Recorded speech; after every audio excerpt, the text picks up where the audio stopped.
Hello दोस्तों, स्वागत है आप सभी का हमारे इस चैनल पर।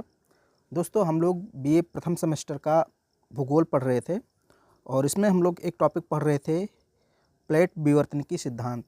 ये यूनिट 2 का एक टॉपिक था, तो इसको मैंने पढ़ाना शुरू किया था। इसमें हम लोगों ने जो है प्लेटों के बारे में बातचीत कर लिया था कि प्लेटें क्या होती हैं और कितनी प्रकार की कौन कौन सी प्लेटें हैं। इस बारे में हम लोगों ने डिटेल में पढ़ लिया है। अब आज हम लोग देखेंगे प्लेट विवर्तनिकी सिद्धांत में प्लेटों का संचलन कैसे होता है, यानी प्लेटें गति कैसे करती हैं, प्लेटें कैसे एक दूसरी से दूर जाती हैं और कैसे एक दूसरे के पास आती हैं, क्यों गति होती है, कारण क्या है, ये सारी चीज़ें हम लोग इस वीडियो में देखने वाले हैं। तो बहुत ही इम्पोर्टेंट वीडियो है और यहाँ से भी प्रश्न काफ़ी पूछे जाते हैं। ये जो आपका पूरा का पूरा टॉपिक है बहुत इम्पोर्टेंट है। तो चलिए हम लोग शुरुआत करते हैं, प्लेटों की गति के कारणों के बारे में डिस्कस करते हैं। विवर्तनिक प्लेटों में गतियों के कारण स्थल मंडल के नीचे प्लास्टिक अवस्था वाला दुर्बलता मंडल है। प्लास्टिक अवस्था क्या होती है? जैसे ठोस अवस्था होती है, द्रव अवस्था होती है, गैस अवस्था होती है, वैसे ही एक अवस्था प्लास्टिक जैसी भी होती है, उसी को यहाँ पे प्लास्टिक अवस्था कहा गया। प्लास्टिक का मतलब जो ना तो ठोस ही है और ना तो द्रव ही है, ना तो गैस ही है, मतलब बीच की अवस्था है। जैसे प्लास्टिक होता है ना, मुड़ जाता है, इधर उधर मोड़ो तो ना ठोस में होता है ना द्रव में होता है। तो स्थल मंडल जो हमारा है जिस पे हम लोग रहते हैं, इसके नीचे क्या है, एक प्लास्टिक अवस्था वाला दुर्बलता मंडल है, यानी एक ऐसी चट्टान है जो प्लास्टिक अवस्था में है, थोड़ा सा पिघली हुई अवस्था में, थोड़ा सा कठोर अवस्था में, यानी ना पिघली है ना कठोर है, दोनों अवस्था के बीच की जो अवस्था है उसकी बात हो रही है। तो ये जो दुर्बलता मंडल है जो प्लास्टिक अवस्था में है, स्थल मंडल दुर्बलता मंडल पर उत्प्लवित है। उत्प्लवित का मतलब तैर रहा है, समझते जाइए। ये जो है आपका दुर्बलता मंडल है जो कि प्लास्टिक अवस्था में है और इसके ऊपर अपना जो है, इसके ऊपर क्या है, अपना स्थल मंडल है जिस पे हम लोग रह रहे हैं। तो ये स्थल मंडल क्या है, दुर्बलता मंडल के ऊपर तैर रहा है, यही चीज़ें कह रहा है। उत्प्लावित का मतलब तैरना। स्थल मंडल अनियमित आकार के बृहद चट्टानों में विभाजित है। ये हम लोग ने बात कर लिया था कि जो हमारा स्थल मंडल है ये कई खंडों में विभाजित है, जिन्हें हम लोग प्लेटें कहते हैं। ये प्लेटें भी दुर्बलता मंडल पर एक दृढ़ इकाई के रूप में चलायमान हैं और इन प्लेटों की गतियों के कारण निम्नलिखित हैं। तो अब गति क्यों होती है इनमें, यहाँ पे आप देख लीजिए। पहला कारण है संवहन धारा। मैंने आपको संवहन धारा सिद्धांत पढ़ाया था, उसमें आपको पता चल गया होगा कि संवहन धाराओं के कारण प्लेटों में गतियाँ क्यों होती हैं, ये आपको पता होगा। तो इसको मैं यहाँ पे अब डिटेल में नहीं बताऊंगा, आप वीडियो देख लीजिए। मैंने एक पर्टिकुलर एक वीडियो बनाया है इस पे, संवहन धारा का सिद्धांत, उसमें मैंने डिटेल में बता दिया है कि वो कैसे हमारी प्लेटों को गति प्रदान करती हैं। तो पहला कारण होगा संवहन धारा। दूसरा है रिज पुश और स्लैब पुश। अब ये आप समझ लीजिए थोड़ा सा, रिज पुश और स्लैब पुश आपको समझना है। रिज पुश और स्लैब पुश, देखिए, जब कटकों के सहारे, कटक क्या होते हैं, महासागरों के अंदर छोटे छोटे पहाड़ स्थित होते हैं, छोटे छोटे पहाड़ महासागरों के अंदर, उन्हीं को कटक बोलते हैं, अभी इतना ही जानिए। तो उनके सहारे जब लावा बाहर निकलता है, यानी छोटे छोटे ज्वालामुखी होते हैं एक प्रकार से, तो उनके सहारे जब लावा बाहर निकलता है तो यह महासागरीय भूपृष्ठ पर धक्का लगाता है। लावा द्वारा दिया जाने वाला यह धक्का ही रिज पुश कहलाता है। अब देखिए यहाँ पे चित्र में थोड़ा सा आप समझिए, जैसे एक प्लेट ये है, देखिए एक प्लेट इधर है और एक प्लेट इधर है और एक प्लेट इधर है, 3 प्लेटें यहाँ पर दिखाई गई हैं। तो यहाँ अभी 2 प्लेटों को आप देखिए, ये एक प्लेट ये और एक प्लेट ये। अब देखिए यहाँ से क्या निकल रहा है, लावा, लावा निकल रहा है जो एकदम गर्म और एकदम तप्त है, पूरा जल रहा है, एकदम लावा निकल रहा है। और ये लावा निकल रहा है तो प्लेटों को धक्का दे रहा है ऐसे, इस प्लेट को इधर धक्का दे रहा है और इस वाले को इधर, देखिए निशान भी बना हुआ, इसको इधर धक्का दे रहा है, इसको इधर, यानी प्लेटें दूर जा रही हैं। तो ये जो धक्का दे रहा है, इसी धक्के को रिज पुश कहते हैं। पुश मतलब क्या होता है, धक्का। तो रिज पुश बल क्या होता है आप समझ गए।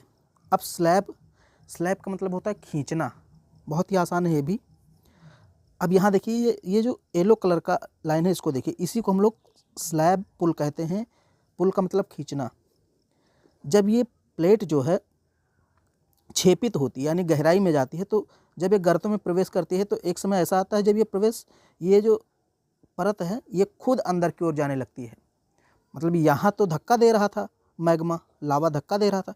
अब यहाँ की स्थिति देखिए, जहाँ येलो निशान लगा हुआ, यहाँ पे ये जो प्लेट है ये खुद अंदर की ओर जा रही है, यहाँ कोई धक्का नहीं लगा रहा है। जैसे आप छत पे खड़े हैं, पहले तो आपको किसी ने धक्का दे दिया, आप गिर गए, तो एक धक्का यहाँ लगा। अब धक्का देने के बाद आप खुद नीचे जाएंगे, पृथ्वी आपको खींचेगी, गुरुत्वाकर्षण। तो दो बल हो गए ना, एक तो धक्का दिया, अब धक्का देके वो हट गया, अब आप नीचे जा रहे हैं। तो ऐसे ही यहाँ पे एक धक्का लग रहा है, तो ये जो धक्का वाला है इसको रिज पुश कहते हैं। और ये जो खींच रहा है यानी जो अपने आप अंदर जा रहा है पृथ्वी की ओर, पृथ्वी के अंदर में जो प्लेटें अपने आप धंस रही हैं, इसको हम लोग कहते हैं स्लैब पुश बल। ओके, तो यही चीज़ है। ये देखिए, जब पुरानी महासागरीय भूपृष्ठ रिज पुश के कारण, ये देखिए ये जो प्लेट है, भूपृष्ठ का मतलब जो प्लेट है, ये रिज पुश के कारण महाद्वीपों के नीचे गर्तों में प्रवेश करती हैं, तब एक समय के उपरांत यानी एक समय बाद अपने भार के कारण ये स्वयं एक खिंचाव उत्पन्न करती हैं। यानी इनमें भार होता है प्लेटों में, तो ये स्वयं नीचे की ओर घुसती हुई चली जाती हैं, खिंचती हुई चली जाती हैं। तो इस खिंचाव को स्लैब पुल कहा जाता है। तो ये आप समझ गए दो कारण, एक तो संवहन धाराओं के कारण प्लेटों में गति होती है, मैंने डिटेल में पढ़ाया है। फिर रिज पुश और स्लैब पुश के कारण भी प्लेटों में गति होती है, यानी प्लेटें अंदर की ओर जाती हैं, बाहर खिसकती हैं, दूर दूर जाती हैं। ये आपको मैंने बता दिया। अब एक कारण ये भी भाई, पृथ्वी का घूर्णन या परिभ्रमण। आपको पता होगा पृथ्वी हमारी अपने अक्ष के चारों तरफ घूम रही है लट्टू की तरह। यहाँ परिभ्रमण की बात हो रही। परिभ्रमण का मतलब होता है अपने अक्ष के चारों तरफ घूमना। और अगर परिक्रमण की बात करें तो किसी वस्तु के चारों ओर घूमना। मान लीजिए कोई बीच में वस्तु है, इसके चारों ओर घूमना परिक्रमण कहलाता है। तो यहाँ परिक्रमण की नहीं बात हो रही, यहाँ परिभ्रमण की बात हो रही है, या इसी को घूर्णन कहते हैं। जैसे लट्टू एक जगह खड़ा होकर फिर घूमने लगता है। तो इसके कारण भी, चूँकि जब पृथ्वी घूमती है तो प्लेटें हिलती डुलती हैं, उनमें संचलन होता है, गति होती है। तो ये तीन कारण आप जानिए प्लेटों की गतियों में। विवर्तनिक प्लेटों की गतियों के प्रकार। अब हम लोग क्या पढ़ने जा रहे हैं कि ये गतियाँ कितनी प्रकार की होती हैं। यहीं से प्रश्न ज़्यादातर पूछता है आपसे कि गतियाँ कितनी प्रकार की होती हैं विवर्तनिक प्लेटों की। तो तीन प्रकार की होती हैं। सबसे पहले अभिसारी प्लेट किनारा, इसको कन्वर्जेंट प्लेट मार्जिन बोलते हैं। अभिसारी का मतलब दो प्लेटें आकर के मिल रही हैं, एक प्लेट इधर से एक प्लेट इधर से, और ये आकर के मिल रही हैं, लड़ रही हैं। एक प्लेट अंदर घुस रही है और एक प्लेट मुड़ करके पर्वत पहाड़ का निर्माण कर रही है। तो इसको हम लोग डिटेल में पढ़ेंगे। फिर दूसरा है अपसारी प्लेट किनारा, इसको बोलते हैं डाइवर्जेंट प्लेट मार्जिन। अपसारी का मतलब प्लेटें दूर जा रही हैं, एक प्लेट इस साइड में जा रही, एक प्लेट इस साइड में जा रही है, तो अंदर से मैग्मा निकल रहा है और फिर ज्वालामुखी पर्वत का निर्माण हो रहा है। फिर एक होता है संरक्षी प्लेट किनारा, इसको कंजर्वेटिव प्लेट मार्जिन बोलते हैं। संरक्षी प्लेट किनारे मतलब जब दो प्लेटें साइड बाय साइड खिसकती हैं, ना तो आमने सामने ना तो विपरीत दिशा में। ये प्लेटें क्या होती हैं, साइड बाय साइड खिसकती हैं। एक प्लेट ऐसे है, एक प्लेट ऐसे है, तो एक प्लेट इधर खिसकेगी, एक प्लेट उधर जाएगी, मतलब साइड बाय साइड एक घर्षण होता है, रगड़ होता है। ओके, तो ये संरक्षी प्लेट किनारे, इसके बारे में हम लोग को डिटेल में पढ़ना है। तो चलिए हम लोग पहला शुरू करते हैं, अभिसारी प्लेट किनारा, कन्वर्जेंट प्लेट मार्जिन आप इसको बोल सकते हैं। इस प्लेट के किनारे, ध्यान दीजिए, इस प्लेट के किनारे या इस प्लेट के किनारों के अंतर्गत दो प्लेटें एक दूसरे की ओर गति करते हुए आपस में टकराती हैं। मैंने बताया था जब दो प्लेटें सामने की ओर आ रही हों, एक दूसरे के सामने, यानी एक दूसरे की ओर गति कर रही हैं और टकरा रही हैं, तथा अधिक घनत्व वाली और अधिक वेग वाली प्लेट दूसरी प्लेट के नीचे प्रवेश कर जाती है। इस प्रक्रिया को छेपड़ या अधोगमन कहते हैं, सबडक्शन कहते हैं। ध्यान दीजिए, एक प्लेट इधर से आ रही है, एक प्लेट इधर से, तो जो अधिक घनत्व वाली प्लेट होगी और जो तेज़ी से आएगी वो नीचे चली जाएगी, ऐसे झुक जाएगी, और जो धीरे धीरे आएगी वो ऐसे मुड़ करके पर्वत पहाड़ का निर्माण कर देगी। यही चीज़ यहाँ पे बताया गया है, ये देख लीजिए आप चित्र के माध्यम से। यहाँ आप देखिए, ये एक प्लेट है और ये दूसरी प्लेट है। इस प्लेट का घनत्व अधिक है इसलिए ये नीचे मुड़ गई, ये देखिए नीचे मुड़ गई। और यहाँ पे ये प्लेट कम घनत्व वाली है, कम वेग वाली है, यानी इसकी गति कम है, तो ये मुड़ करके पर्वत या पहाड़ का निर्माण करेगी। आगे हम लोग देखेंगे। तो ये जो जहाँ पे मुड़ती है प्लेट, जहाँ पे मुड़ती है, इसको छेपड़ क्षेत्र बोलते हैं। छेपड़ का मतलब छेपड़ हो जाना, अंदर प्रवेश कर जाना। ये देखिए छेपड़ क्षेत्र है। और कहाँ पे प्रवेश करते हैं? दुर्बलता मंडल। दुर्बलता मंडल मैंने कहा प्लास्टिक अवस्था में रहती है, ना तो ठोस ही रहता है ना तो द्रव रहता है, बीच की अवस्था में रहता है। यहाँ पे लावा वगैरह पाया जाता है, मैग्मा पाया जाता है। अब ये जो चट्टान है या आप कहे ये जो परत है, ये जो अंदर घुस गई है, ये पिघल जाएगी और मैग्मा का निर्माण करेगी। फिर यहीं पे ज्वालामुखी वगैरह टूटेगा, फूटेगा। तो ये आपको समझ में आया इतना कि अभिसारी प्लेट किनारों में क्या होता है, दो प्लेटें आमने सामने टकराती हैं, तो एक प्लेट जिसका वेग ज़्यादा होगा, गति ज़्यादा होगा और जिसका घनत्व ज़्यादा होगा, वो अंदर की ओर छेपित हो जाती है। प्लेट का छेपित भाग दुर्बलता मंडल में प्रवेश कर जाता है और पिघलने लगता है। मैंने बताया था, पिघल करके ये वाला जो पार्ट है, ये वाला पिघल करके मैग्मा बन जाता है। अतः प्लेट के एक भाग के नष्ट हो जाने के कारण इस प्लेट के किनारों को विनाशात्मक प्लेट किनारा कहते हैं। तो अभिसारी प्लेट किनारा क्या होता है? विनाशात्मक प्लेट किनारा इसको बोलते हैं, क्योंकि प्लेटों का विनाश हो रहा है। यानी एक प्लेट मुड़ करके अंदर जा रही, फिर वहाँ पे वो पिघल जा रही, यानी प्लेटों का विनाश हो रहा है, तो इसको विनाशात्मक प्लेट किनारा कहते हैं। Destructive plate margin. इस प्लेट किनारों में भी 3 स्थितियाँ हो सकती हैं। अब ये जो टकरा रही है, ये जो दो प्लेटें टकरा रही है, इसमें 3 स्थितियाँ हो सकती हैं। अब ये हमको समझना है डिटेल में। भाई हो सकता है कि दोनों प्लेटें महाद्वीपीय प्लेटें हों। मैंने आपको बताया था कि महाद्वीपीय प्लेट क्या होती, महासागरीय प्लेट क्या होती। तो हो सकता है दोनों प्लेट महाद्वीप वाली हो, या हो सकता है दोनों प्लेट महासागरीय प्लेट हों, या हो सकता है एक महासागर और एक महाद्वीप, ये दोनों प्लेटें हों, यानी एक महासागरीय प्लेट हो, एक महाद्वीपीय प्लेट हो। ये 3 स्थितियाँ बनती हैं। तो इन 3 स्थितियों को हम लोग पढ़ने वाले हैं। बहुत ही इंटरेस्टिंग टॉपिक है ये। अगर आप डिटेल में पढ़ेंगे, अच्छे से समझेंगे, तो बहुत ही मज़ा आएगा इसमें। तो 3 स्थितियाँ बनती हैं, महासागरीय और महाद्वीप प्लेट अभिसरण, यानी एक तरफ महासागर की प्लेट आ रही है और एक तरफ महाद्वीप की प्लेट आ रही है, फिर टकरा रही है। एक स्थिति ये हो गई। दूसरी स्थिति ये बनेगी कि महासागर और महासागर प्लेट दोनों आपस में टकरा रहे हैं। तीसरी स्थिति ये बनेगी कि महाद्वीपीय और महाद्वीपीय प्लेट आपस में टकरा रही हैं। तो चलिए हम लोग अब शुरुआत करते हैं। सबसे पहले महासागरीय तथा महाद्वीपीय प्लेट अभिसरण, यानी एक तरफ से महासागरीय प्लेट आएगी और दूसरी तरफ से महाद्वीपीय प्लेट आएगी और दोनों टकराएंगी। फिर क्या होगा देखते हैं हम लोग। अच्छा, मैं आपको बता दूं, अगर आपके पास कोई मैप वगैरह है प्लेटों को लेकर के, जैसे एक एटलस का मानचित्र आता है, उसमें प्लेटों के बारे में एक पेज में दिया हुआ है, वहाँ पे प्लेटें बताई गई हैं, कौन सा महासागरीय है, कौन सा महाद्वीपीय है। तो अगर वो पेज अगर आप खोल के बैठ जाएंगे तो और अच्छा रहेगा। तो चलिए फिलहाल हम लोग देखेंगे, चित्र के माध्यम से मैं आपको दिखाऊंगा, इसको समझना है। इस प्रकार के प्लेट अभिसरण में अधिक घनत्व वाली बेसाल्ट निर्मित महासागरीय प्लेट कम घनत्व वाली ग्रेनाइट निर्मित महाद्वीपीय प्लेट में छेपित हो जाती है। महासागरीय प्लेट का छेपड़ 30 डिग्री से 45 डिग्री के कोण पर होता है। छेपड़ के क्षेत्र में महासागरीय गर्त का निर्माण व महाद्वीपों के किनारे की चट्टानों के वलन से महाद्वीपीय प्लेट के किनारे पर वलित पर्वतों का निर्माण होता है।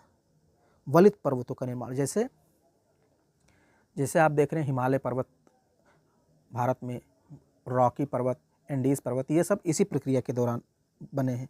यानी महासागरीय प्लेट और महाद्वीपीय प्लेट आपस में लड़ी हैं, फिर वलित पर्वतों की उत्पत्ति हुई है। तो ये आप देख लीजिए, यहाँ पे होता क्या है मैं आपको समझाता हूँ, फिर अभी चित्र भी दिखाऊंगा, टेंशन मत लीजिए। एक तरफ महासागरीय प्लेट आएगी जो अधिक घनत्व वाली होगी, बेसाल्ट की बनी होती है, अधिक घनत्व होता है महासागरीय प्लेटों का।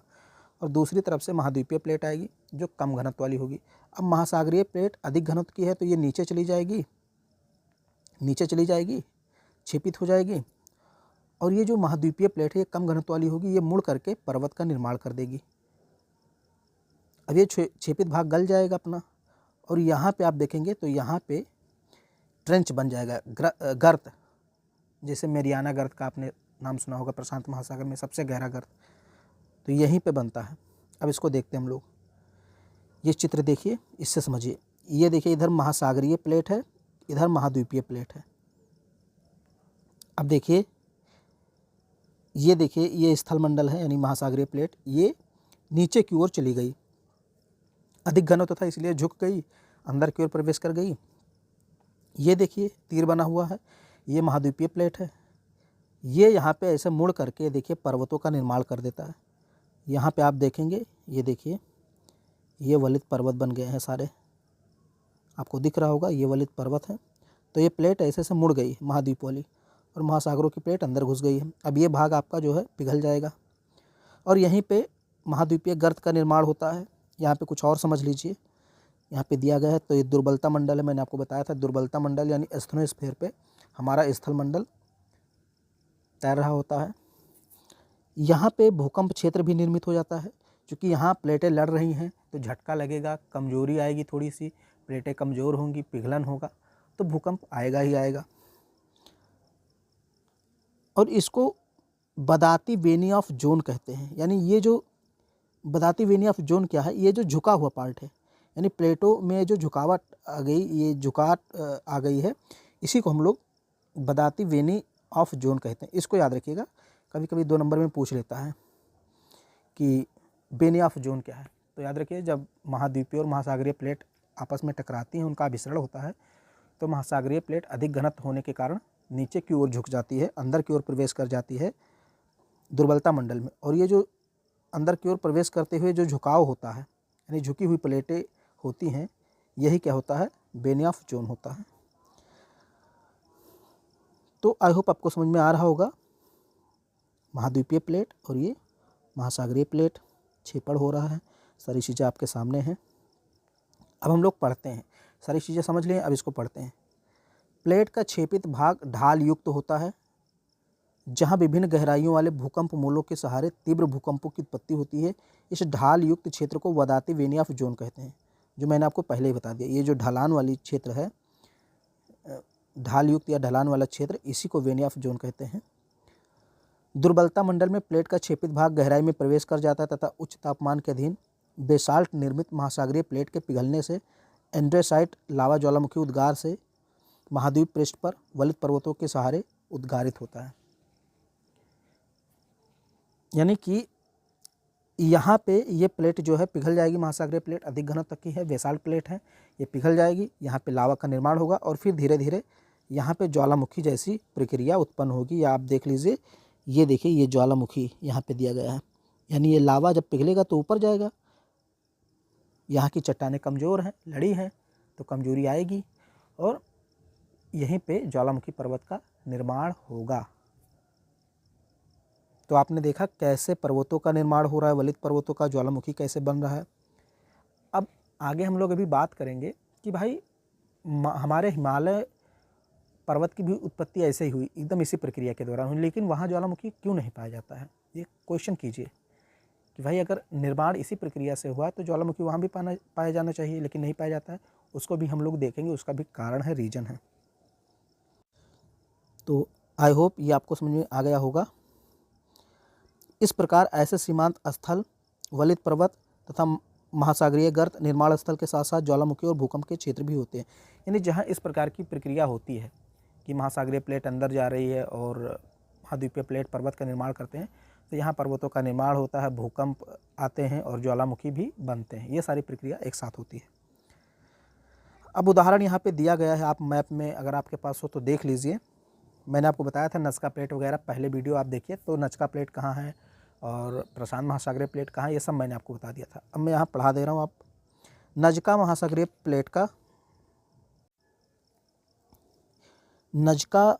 प्लेट का दक्षिणी अमेरिकी प्लेट से अभिसरण, यानी कि जो नज़का महासागरीय प्लेट है, ये दक्षिणी अमेरिकी प्लेट से टकरा रही है और दक्षिणी अमेरिकी प्लेट से नीचे की ओर जा रही है।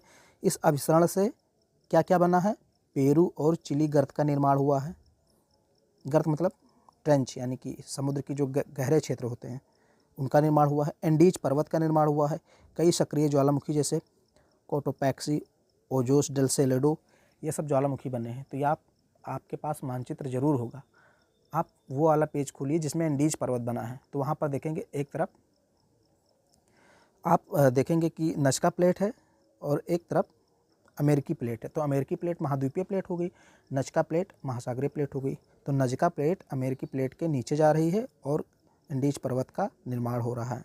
तो अगर कोई पूछे आपसे कि एंडीज पर्वत किस प्रकार का पर्वत है, तो कह दीजिए वलित पर्वत है। और कई ज्वालामुखी भी उस क्षेत्र में पाए गए हैं, यानी एंडीज पर्वतमाला के अगर आप किनारे किनारे देखेंगे तो कई सारे ज्वालामुखी जैसे कोटोपैक्सी, ओजोस डेल सेलेडो ये सब हैं। तो ये एक उदाहरण हो गया। दूसरा उदाहरण देखना है तो जुआन डी फूका महासागरीय प्लेट के उत्तरी अमेरिकी प्लेट से टकराने के कारण कास्केड पर्वत श्रेणी का निर्माण हुआ है। ये भी जुआन डी फूका मैंने आपको बताया था, ये भी महासागरीय प्लेट है। तो ये जब उत्तरी अमेरिकी महाद्वीपीय प्लेट से टकराती है तो ये भी महाद्वीपीय प्लेट के नीचे घुस जाती है और कास्केड पर्वत श्रेणी का यानी कि पर्वत का निर्माण होता है। ये दूसरा उदाहरण। अभी आप तभी समझ पाएंगे जब आपके पास मानचित्र होगा, क्योंकि मैं हर एक चीज़ यहाँ पे नहीं दिखा सकता। फिर एक उदाहरण यहाँ दिया गया है, प्रशांत महासागरीय प्लेट उत्तरी अमेरिकी महाद्वीपीय प्लेट के महाद्वीपीय भाग से टकराने से रॉकी पर्वत का निर्माण हुआ है। तो रॉकी इंडीज़ की उत्पत्ति ऐसे ही हुई है। ऐसे हम लोग हिमालय भी पढ़ेंगे, तो अभी हिमालय की बारी भी आएगी। फिलहाल यहाँ आपने रॉकी इंडीज़ का निर्माण कैसे हुआ ये आपने देख लिया, यानी कि महासागरीय प्लेट महाद्वीपीय प्लेटों के नीचे दब रही है, घुस रही है, अभिसरण हो रहा है, क्षेपण हो रहा है और निर्माण हो रहा है। अब हम लोग महासागरीय प्लेट अभिसरण देखते हैं। अभी तक हम लोगों ने क्या देखा कि एक प्लेट महासागरीय थी और एक महाद्वीपीय थी। अब हम महासागरीय प्लेट देखेंगे, यानी कैसे महासागरीय प्लेट महासागर प्लेट दोनों एक दूसरे से लड़ती हैं और एक प्लेट दूसरी के भीतर प्रवेश करती है। ये थोड़ा सा टॉपिक बड़ा है, इंटरेस्टिंग है, लेकिन ध्यान से पढ़ेंगे तो इंटरेस्टिंग लगेगा। इस प्रकार के प्लेट अभिसरण में दो महासागरीय प्लेटें, याद कीजिए दोनों महासागरीय प्लेटें हैं, एक दूसरे की ओर गति करती हैं और आपस में टकराने के बाद अधिक घनत्व वाली व अधिक वेग वाली प्लेट का क्षेपण होता है। तटों से दूर महासागरीय भाग में क्षेपण क्षेत्र में महासागरीय गर्त निर्मित होते हैं तथा अवसादों का वलन होता है। बेनी ऑफ जोन के सहारे भूकंपों की उत्पत्ति होती है। प्लेट के क्षेपित भाग के पिघलने से ज्वालामुखी उद्गार होता है। द्वीपीय चाप बनते हैं। द्वीपीय चाप तुल्य पर्वतों का निर्माण होता है। ये सब मैं अभी आपको दिखाऊंगा। अब उदाहरण दिया है जैसे जापान द्वीप समूहों का निर्माण प्रशांत महासागरीय प्लेट और यूरेशियन प्लेट और फिलीपींस प्लेट के अभिसरण से हुआ है। फिलीपींस प्लेट क्या है? फिलीपींस प्लेट एक प्रकार से महासागरीय प्लेट है और प्रशांत महासागरीय प्लेट ये लड़ी हैं और यूरेशियन प्लेट भी है। तो ये सारी प्लेटें लड़ी हैं, तो जापान द्वीप समूह का निर्माण हुआ है। फिर फिलीपींस तथा इंडोनेशियाई द्वीप समूह, कैरिबियन द्वीप समूह, इन सभी का निर्माण भी महासागरीय प्लेट अभिसरण से हुआ है। अब यहाँ उदाहरण देखिए और चित्र देखिए। देखिए ये भी महासागरीय भूपृष्ठ है, ये भी महासागरीय भूपृष्ठ, यानी दोनों महासागरीय प्लेटें हैं। अब चूंकि इसका घनत्व अधिक था तो ये अंदर की ओर घुस गई और यहाँ पे भूकंप मूल, वेनी ऑफ जोन, ये सारी चीज़ें निर्मित हो गई। मैंने आपको पहले बता दिया था। ये मैग्मा यहाँ पे पिघलेगा और यहाँ पे ये ज्वालामुखी पर्वत ऐसे निर्मित होगा। अब ये प्लेट चूँकि मैं आपको सामने दिखा रहा हूँ, ये सामने वाला हिस्सा है और ऐसे पूरा काफ़ी दूर तक ऐसे मुड़ी होगी प्लेट। तो जहाँ जहाँ से मुड़ी होगी वहाँ पे जो है कि प्लेट कमज़ोर पड़ गई होगी। अब यहाँ मैग्मा पिघलेगा तो ये ज्वालामुखी विस्फोट करेगा और ये देखिए ये लाइन से जो है ज्वालामुखी बने हुए हैं, ये आप देखिए। इसी को आप ज्वालामुखी कह सकते हैं। और जहाँ पे मान लीजिए ज्वालामुखी नहीं बना है, जहाँ पे प्लेटों को नहीं तोड़ पाई हैं, वहाँ पे महाद्वीपीय चाप का निर्माण हुआ। जैसे जापान, फिलीपींस, ये सब देश ये इसी महाद्वीपीय चाप में निर्मित हैं। आप अगर जापान को देखेंगे मैप में तो आप पाएंगे कि वो ऐसे ऐसे ही जापान बना हुआ है, मतलब पॉइंटेड ऐसे रखा हुआ है, कई खंडों में टूटा हुआ है। तो द्वीपीय चाप का ही उदाहरण है जापान एक प्रकार से। महाद्वीपीय गर्त का निर्माण होता है, यानी ट्रेंच होता है। जैसे मैंने आपको बता दिया, बहुत ही आसान है। आई होप आपको समझ में आ रहा होगा। ये जो है यही है महाद्वीपीय ट्रेंच, गर्त गहराई में। यहाँ पे गहराई सबसे ज़्यादा होगी। जहाँ पे प्लेटें लड़ती हैं, अंदर की ओर प्रवेश करती हैं, वहीं पे गहराई सबसे ज़्यादा होगी। तो आप इसको देख लीजिए एक दो बार, फिर मैं आगे ले चलता हूँ। अब हम लोग आगे बात करने वाले हैं कि भाई हिमालय की उत्पत्ति कैसे हुई है। तो अभी तक हम लोगों ने बात किया महाद्वीपीय महासागरीय प्लेट का विसरण, महासागरीय महासागरीय प्लेट का विसरण। अब हम लोग बात करेंगे महाद्वीपीय महाद्वीपीय प्लेट का विसरण। इसको पढ़ लेते हैं, फिर हम लोग चित्र भी देखेंगे, क्योंकि पढ़ने के बाद चित्र देखते हैं तो थोड़ा आसान लगता है।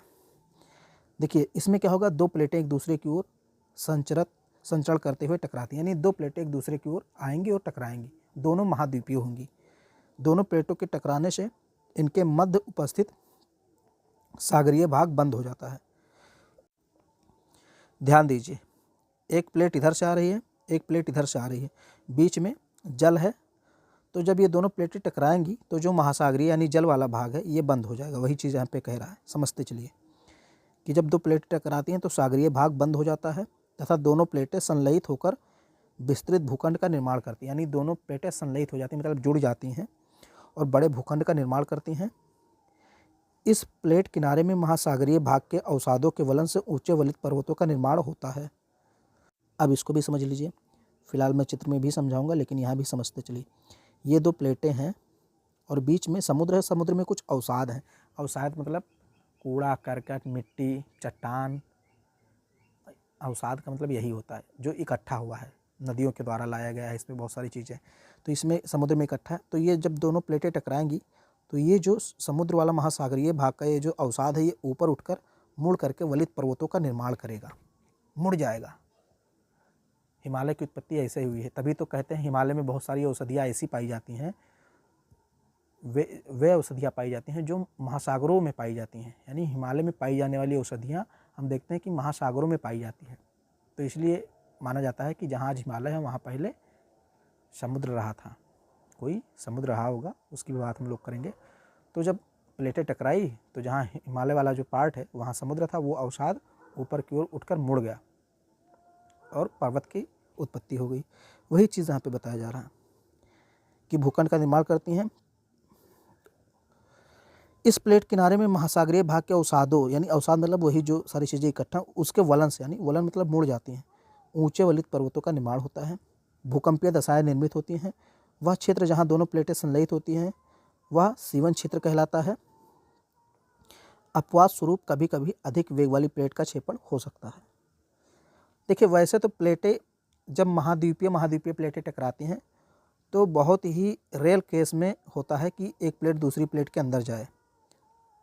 अगर महाद्वीपीय प्लेटें टकरा रही तो कोई भी प्लेट अंदर नहीं जाती, पहली चीज़ तो ये जान लीजिए। लेकिन अपवाद स्वरूप हो सकता है कि किसी महाद्वीपीय प्लेट का घनत्व ज़्यादा है तो वो अंदर चली जाए, लेकिन ज़्यादा अंदर नहीं जाएगी, बहुत थोड़ा सा मुड़ेगी। और ये जो महासागरों में जो बीच में अवसाद होगा ये मुड़कर पर्वत का निर्माण कर देगा, ऐसे ही।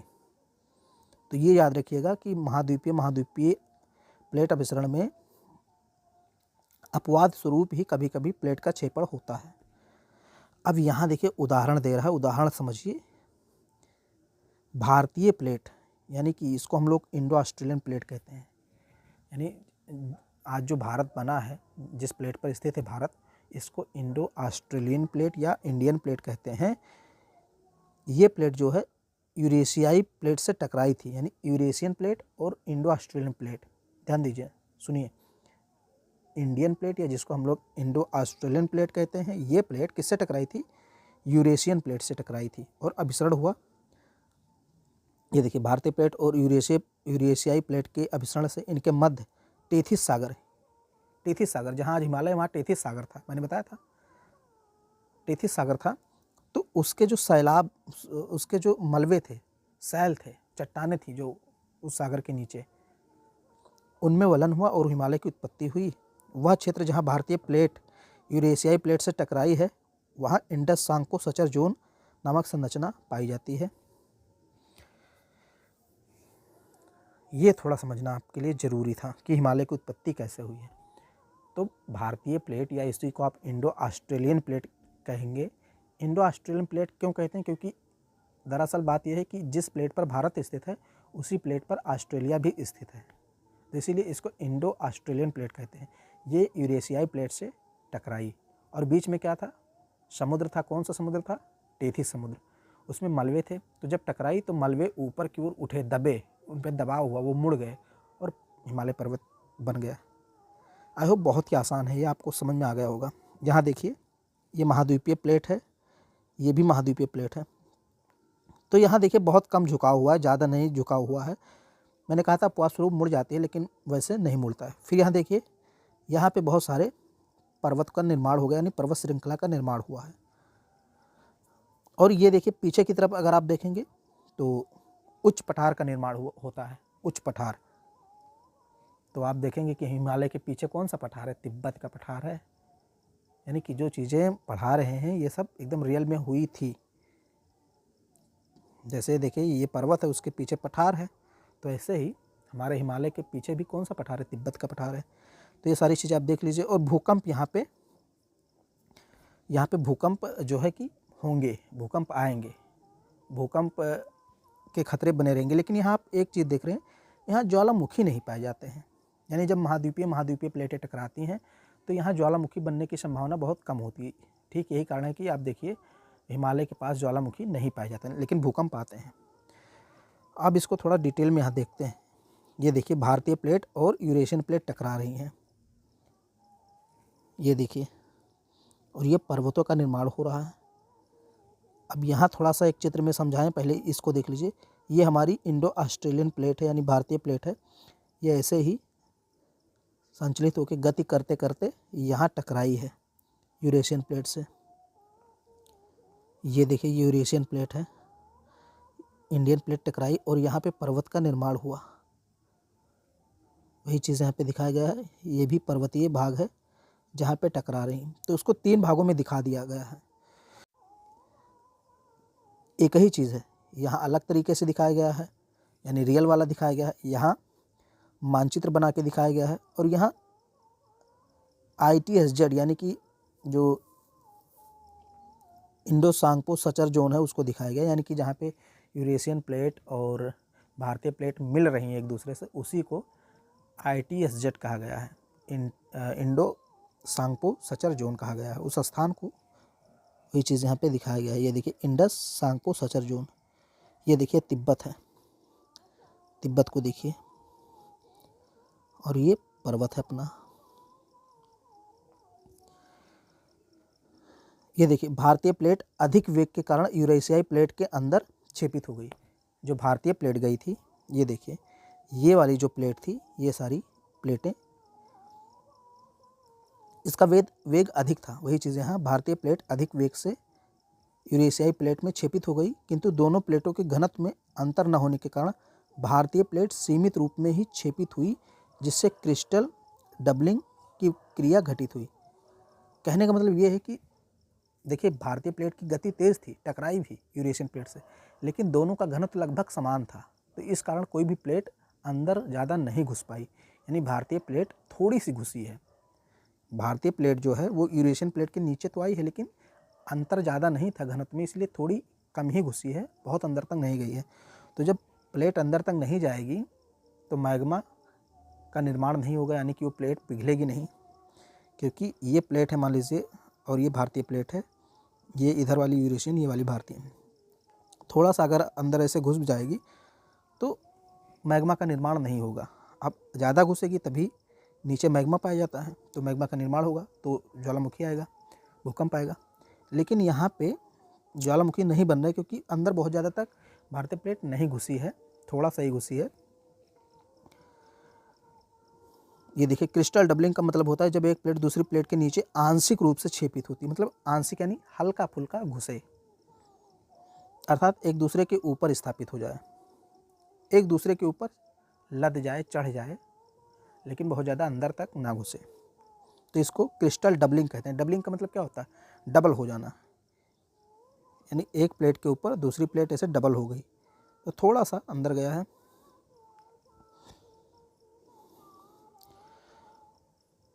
भारतीय प्लेट का यूरेशियाई प्लेट में आंशिक छेपड़ हुआ है, जिस कारण छेपित भाग मंद गति से पिघल रहा है। देखिए पिघल रहा है, लेकिन बहुत धीरे धीरे, हल्का हल्का पिघल रहा है। अगर अंदर तक घुसता तो ज़्यादा पिघलता। तो उत्पन्न मैग्मा इतना शक्तिशाली नहीं है कि हिमालय को तोड़कर उद्गारित हो जाए, अतः हिमालय ज्वालामुखी मुक्त क्षेत्र है, इसलिए हिमालय में ज्वालामुखी नहीं पाए जाते हैं। तो अब आपसे अगर कोई पूछे कि हिमालय में भूकंप आते हैं लेकिन ज्वालामुखी क्यों नहीं पाए जाते हैं, तो सीधे सीधे बता देना कि जो यूरेशियन प्लेट है और भारतीय प्लेट है ये दोनों आपस में टकरा रही हैं, लेकिन भारतीय प्लेट और यूरेशियन प्लेट में जो घनत्व का अंतर है वो बहुत कम है। तो इसलिए भारतीय प्लेट यूरेशियन प्लेट के बहुत ज़्यादा अंदर या बहुत ज़्यादा छेपित नहीं हुई है, आंशिक रूप से छेपित हुई है, इसलिए उसका पिघलन कम हो रहा है और लावा मैग्मा कम बन रहा है। तो लावा कम बनेगा तो ऊपर की ओर झटके कम मारेगा, लावा ज़्यादा रहेगा तो ऊपर ज़्यादा उबाल मारेगा, तो झटके कम मारेगा और फिर भूकंप ही आएगा। झटका लगेगा तो क्या होगा, भूकंप आएगा, लेकिन ज्वालामुखी विस्फोट नहीं होगा। ऐसे बता देना आपको। तो देखिए, आज हम लोगों ने पढ़ा अभिसारी प्लेट किनारा क्या होता है। मैंने बताया था कि जो है कि यहाँ पे गतियाँ जो होती हैं प्लेटों में 3 प्रकार की होती हैं। यहाँ पे मैं आपको दिखा देता हूँ हम लोगों ने क्या पढ़ा है। मैंने बताया था 3 प्रकार की गतियाँ होती हैं, अभिसरण प्लेट किनारा, अपसारी प्लेट किनारा और संरक्षी, यानी अभिसारी, अपसारी और संरक्षी प्लेट किनारा। ये 3 मैंने बताया था, जिसमें से पहला आपका कंप्लीट हो गया है। ये थोड़ा बड़ा था पहला वाला, बाकी दोनों छोटे छोटे हैं। तो अभिसारी प्लेटों में हम लोगों ने 3 देखा है, महाद्वीपीय, महाद्वीपीय, महासागरीय, महासागरीय और महासागरीय, महाद्वीपीय। 3 प्रकार के हम लोगों ने देखे, चित्रों के माध्यम से देखे। अब अगली बार में हम लोग अपसारी प्लेट किनारा और संरक्षी प्लेट किनारों के बारे में पढ़ लेंगे। उम्मीद करता हूँ वीडियो आपको पसंद आया तो इसको लाइक से सब्सक्राइब जरूर करें।